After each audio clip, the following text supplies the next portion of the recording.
nation. The word itself, why should we remember? We should remember because of the importance and significance of what was done and their role in relation to our future, our present, and the future for our children. The system of government, the democratic countries that are in the world today are there now because our forefathers, many of them, resisted the efforts of other nations in wars of the past, of the German nation in the First and Second World War, to subjugate the world and live under their dictatorship.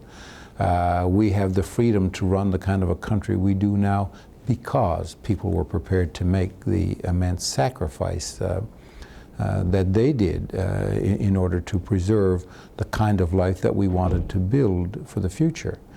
I've often thought in the past that it was too bad that in Newfoundland, July 1st was looked on as Memorial Day, when we remembered the fact that virtually the entire Newfoundland regiment was wiped out one morning in the First World War on July 1st, 1916.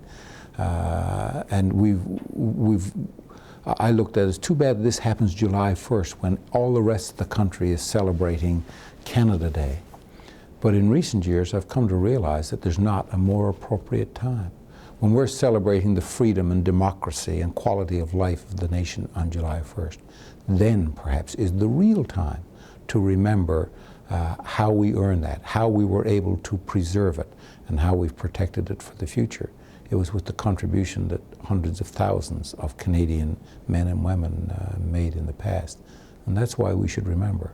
Perhaps we should all look to July 1st as the real day when we should remember.